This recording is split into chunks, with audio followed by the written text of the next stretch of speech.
Kitab Hakim-Hakim. Inilah bangsa-bangsa yang dibiarkan Tuhan tinggal untuk mencobai orang Israel itu dengan perantaraan mereka, yakni semua orang Israel yang tidak mengenal perang Kanaan. Maksudnya hanyalah supaya keturunan-keturunan orang Israel yang tidak mengenal perang yang sudah-sudah dilatih berperang oleh Tuhan. Yang tinggal ialah kelima raja kota orang Filistin, dan semua orang Kanaan, orang Sidon, dan orang Hewi, yang mendiami pegunungan Libanon, dari gunung Baal Hermon, sampai ke jalan yang menuju ke Hamat. Mereka itu ada di sana, supaya ia mencobai orang Israel dengan perantaraan mereka untuk mengetahui apakah mereka mendengarkan perintah yang diberikan Tuhan kepada nenek moyang mereka dengan perantaraan Musa. Demikianlah orang Israel itu diam di tengah-tengah orang Kanaan, orang Het, orang Amori, orang Feris, orang Hewi, dan orang Yebus. Mereka mengambil anak-anak perempuan, orang-orang itu menjadi istri mereka, dan memberikan anak-anak perempuan mereka kepada anak-anak lelaki orang-orang itu, serta beribadah kepada Allah orang-orang itu. Orang Israel melakukan apa yang jahat di mata Tuhan. Mereka melupakan Tuhan Allah mereka dan beribadah kepada para Baal dan para Asyera. Lalu bangkitlah murka Tuhan terhadap orang Israel, sehingga ia menjual mereka kepada Kushan Rishathaim, Raja Aram Mesopotamia, dan orang Israel menjadi takluk kepada Kushan Rishathaim 8 tahun lamanya. Lalu berserulah orang Israel kepada Tuhan, maka Tuhan membangkitkan seorang penyelamat bagi orang Israel, yakni Otniel, anak Kenas, adik Kaleb. Roh Tuhan menghinggapi dia, dan ia menghakimi orang Israel. Ia maju berperang, lalu Tuhan menyerahkan Kushan Rishathaim Raja Aram ke dalam tangannya, sehingga ia mengalahkan Kushan Rishathaim. Lalu amanlah negeri itu 40 tahun lamanya. Kemudian matilah Otniel anak Kenas. Tetapi orang Israel melakukan pula apa yang jahat di mata Tuhan. Lalu Eglon Raja Moab diberi Tuhan kuasa atas orang Israel, oleh sebab mereka telah melakukan apa yang jahat di mata Tuhan. Raja ini mengajak Bani Amon dan Bani Amalek menjadi sekutunya. Lalu majulah ia dan memukul orang Israel kalah. Kota pohon korma diduduki mereka. 18 tahun lamanya orang Israel menjadi takluk kepada Eglon, Raja Moab. Lalu orang Israel berseru kepada Tuhan, maka Tuhan membangkitkan bagi mereka seorang penyelamat, yakni Ehud, anak Gera, orang Benyamin, seorang yang kidal. Dengan perantaraannya, orang Israel biasa mengirimkan upeti kepada Eglon, Raja Moab. Dan Ehud membuat pedang yang bermata dua, yang panjangnya hampir sehasta. Disandangnyalah itu di bawah pakaiannya, pada pangkal paha kanannya. Kemudian ia menyampaikan upeti kepada Eglon, Raja Moab. Adapun Eglon itu seorang yang sangat gendut. Setelah Ehud selesai menyampaikan upeti itu, disuruhnya pembawa-pembawa upeti itu pulang. Tetapi ia sendiri berhenti pada batu-batu berpahat yang di dekat Gilgal dan kembali menghadap raja. Berkatalah ia, "Ada pesan rahasia yang kubawa untuk tuanku, ya raja," kata Eglon. "Diamlah dahulu." Maka semua orang yang berdiri di depannya itu pergi keluar. Lalu Ehud masuk mendapatkan dia, sedang ia duduk sendirian di kamar atas, di rumah peranginannya. Berkatalah Ehud, "Ada firman Allah yang kubawa untuk tuanku." Lalu bangunlah ia berdiri dari tempat duduknya. Kemudian Ehud mengulurkan tangan kirinya, dihunusnya pedang itu dari pangkal paha kanannya, dan ditikamkannya ke perut raja. Sehingga hulunya beserta mata pedang itu masuk. Lemak menutupi mata pedang itu, sebab pedang itu tidak dicabutnya dari perut raja. Lalu keluarlah ia melalui pintu belakang. Demikianlah Ehud sampai ke serambi. Pintu kamar atas itu ditutup dan dikuncinya setelah ia keluar. Baru saja ia keluar, datanglah hamba-hamba raja melihat, tetapi pintu kamar atas itu terkunci. Lalu berkatalah mereka, "Tentulah ia membuang air di kamar rumah peranginan itu." Lalu mereka menunggu-nunggu sampai menjadi bingung, tetapi raja tidak membuka pintu kamar atas itu. Kemudian mereka mengambil kunci, membuka pintu, maka tampaklah tuan mereka mati tergeletak di lantai. Sedang mereka berlambat-lambat, Ehud meloloskan diri. Ia lewat dari batu-batu berpahat dan meloloskan diri ke arah Seir.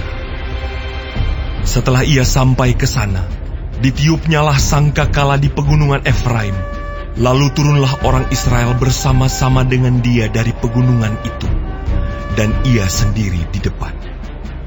Berkatalah ia kepada mereka, "Ikutlah aku, sebab Tuhan telah menyerahkan musuhmu, orang-orang Moab itu, ke dalam tanganmu." Maka turunlah mereka mengikuti dia. Lalu mereka merebut tempat penyeberangan sungai Yordan ke Moab, dan tidak seorang pun dibiarkan mereka menyeberang. Pada waktu itu, mereka menewaskan kira-kira 10.000 orang dari Moab. Semuanya orang yang tegap dan tangkas. Seorang pun tidak ada yang lolos. Demikianlah pada hari itu, Moab ditundukkan oleh Israel. Maka amanlah tanah itu 80 tahun lamanya. Sesudah dia, bangkitlah Samgar bin Anak. Ia menewaskan orang Filistin dengan tongkat penghalau lembu, 600 orang banyaknya. Demikianlah, ia juga menyelamatkan orang Israel.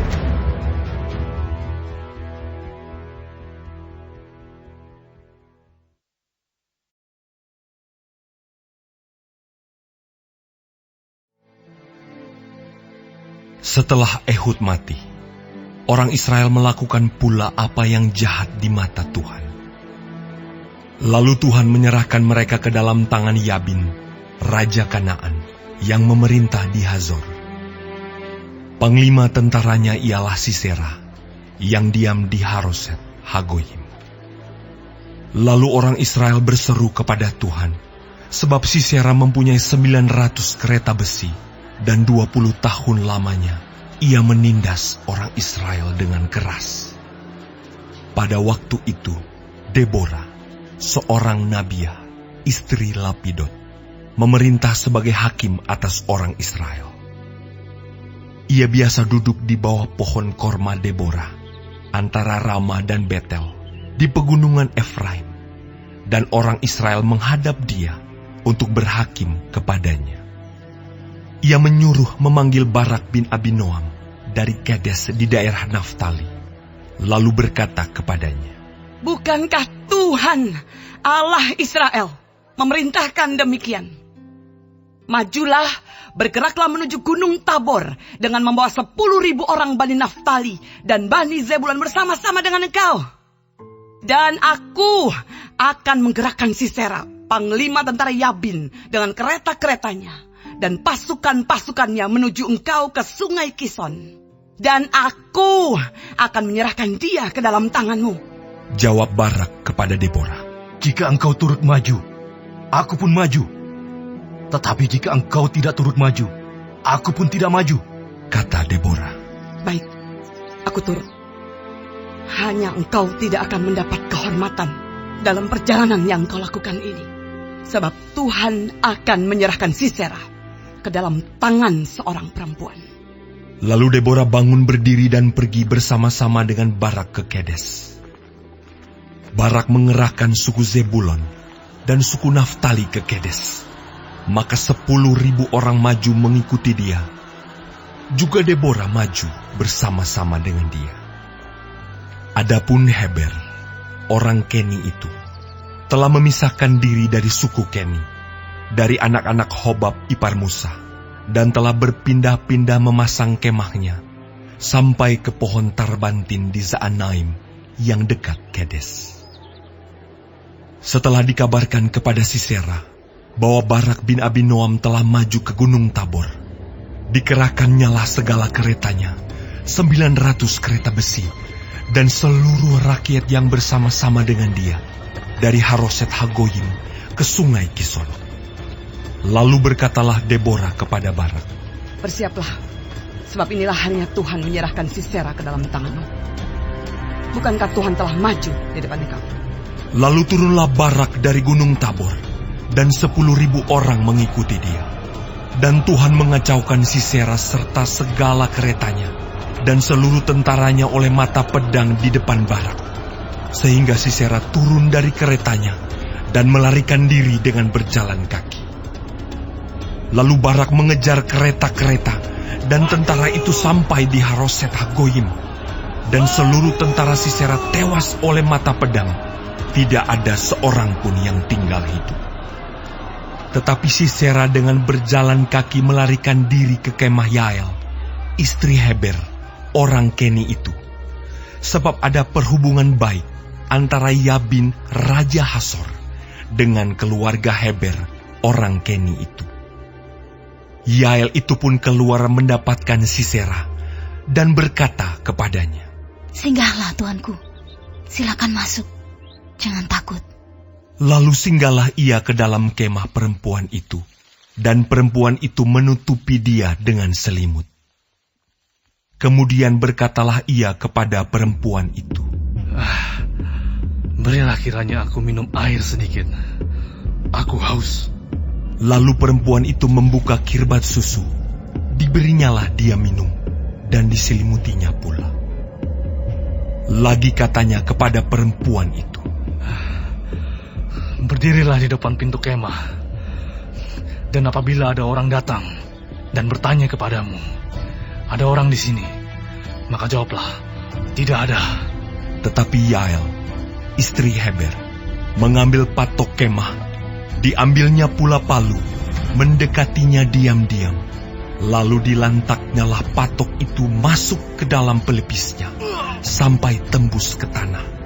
Sebab ia telah tidur nyenyak karena lelahnya, maka matilah orang itu. Pada waktu itu muncullah Barak yang mengejar Sisera. Keluarlah Yael mendapatkan dia, dan berkata kepadanya, "Mari, aku akan menunjukkan kepadamu orang yang kau cari itu." Lalu masuklah Barak ke dalam, dan tampaklah Sisera mati, tergeletak dengan patok dalam pelipisnya. Demikianlah Allah pada hari itu menundukkan Yabin Raja Kanaan di depan orang Israel. Dan kekuasaan orang Israel kian keras menekan Yabin, Raja Kanaan, sampai mereka melenyapkan Yabin, Raja Kanaan itu.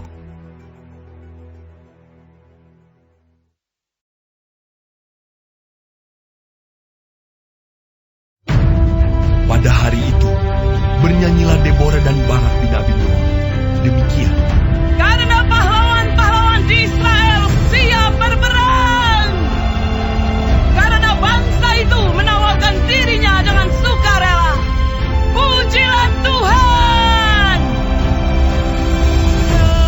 Dengarlah ya raja-raja. Pasanglah telingamu ya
dalam zaman Samgar bin Anat, dalam zaman Yael, kafilah tidak ada lagi, dan orang-orang yang dalam perjalanan terpaksa menempuh jalan yang berbelit-belit. Penduduk pedusunan diam-diam saja di Israel. Ya, mereka diam-diam. Sampai engkau bangkit, Deborah. Bangkit sebagai ibu di Israel. Ketika orang memilih Allah baru, maka terjadilah perang di pintu gerbang. Sesungguhnya perisai ataupun tombak tidak terlihat di antara 40.000 orang di Israel. Hatiku tertuju kepada para panglima Israel, kepada mereka yang menawarkan dirinya dengan sukarela di antara bangsa itu. Pujilah Tuhan, kamu yang menunggang keledai betina putih, kamu yang duduk di atas permadani, kamu yang berjalan di jalan. Ceritakanlah hal itu. Di tempat-tempat penimbaan air, menurut suara orang-orang yang berdendang, di sanalah orang menyanyikan perbuatan Tuhan yang adil. Perbuatannya yang adil terhadap orang-orangnya di pedusunan di Israel. Pada waktu itu, turunlah umat Tuhan ke pintu gerbang.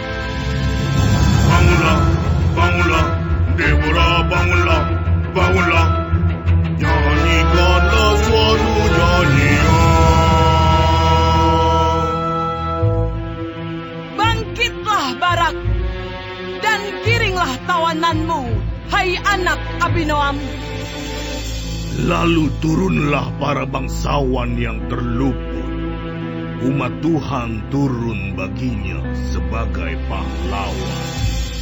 Dari suku Efraim, mereka datang ke lembah, mengikuti engkau, ya suku Benyamin, dengan laskar. Dari suku Makhir, turunlah para panglima. Dan dari suku Zebulon, orang-orang pembawa tongkat penggerak. Juga para pemimpin suku Isakar menyertai Deborah. Dan seperti Isakar, demikianlah Naftali menyertai Barak. Mereka menyusul dia dan menyerbu masuk lembah. Tetapi pihak pasukan-pasukan suku Ruben ada banyak pertimbangan. Mengapa engkau tinggal duduk di antara kandang-kandang sambil mendengarkan seruling pemanggil kawanan? Di pihak pasukan-pasukan suku Ruben ada banyak pertimbangan. Orang Gilead tinggal diam di seberang sungai Yordan. Dan suku Dan, mengapa mereka tinggal dekat kapal-kapal? Suku Asher duduk di tepi pantai laut, tinggal diam di teluk-teluknya. Tetapi suku Zebulon ialah bangsa yang berani mempertaruhkan nyawanya. Demikian juga suku Naftali di tempat-tempat tinggi di padang. Raja-raja datang dan berperang.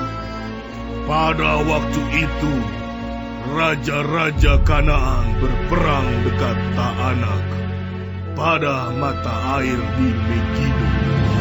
Tetapi perak sebagai rampasan tidak diperoleh mereka. Dari langit berperang bintang-bintang. Dari peredarannya mereka memerangi Sisera. Sungai Kison menghanyutkan musuh.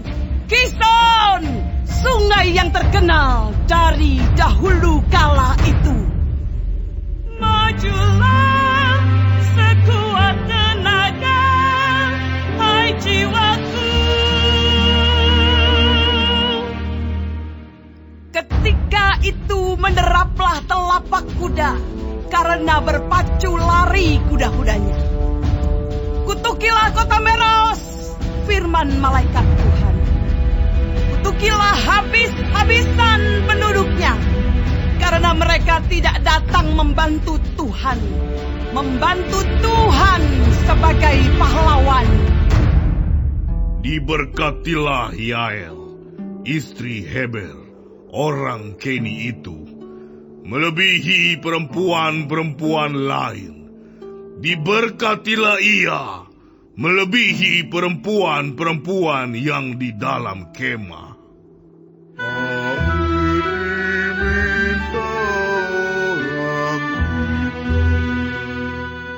Tetapi susu diberikannya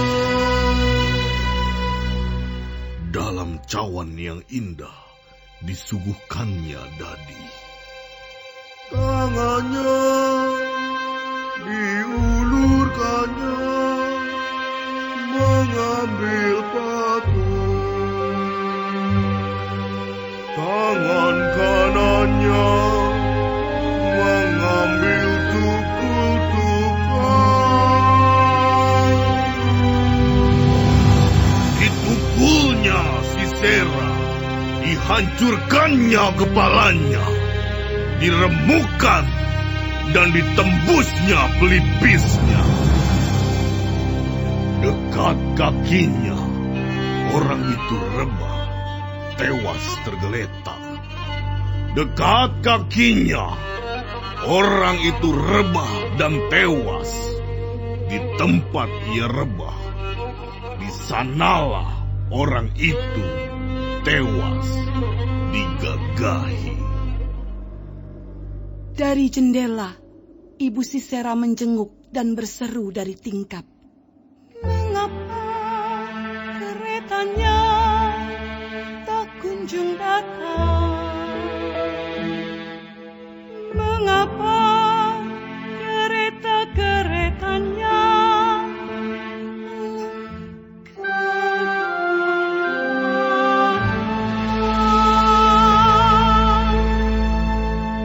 Yang paling bijak di antara dayang-dayangnya menjawabnya. Dan ia sendiri juga membalas perkataan. Bukankah mereka mendapat jarahan dan membagi-baginya? Gadis seorang dua untuk setiap orang jarahan.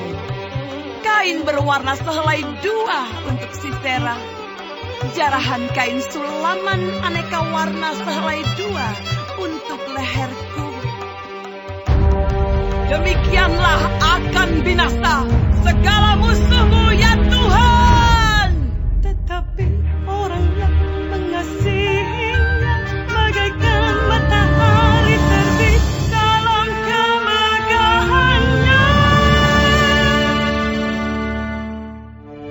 Lalu amanlah negeri itu 40 tahun.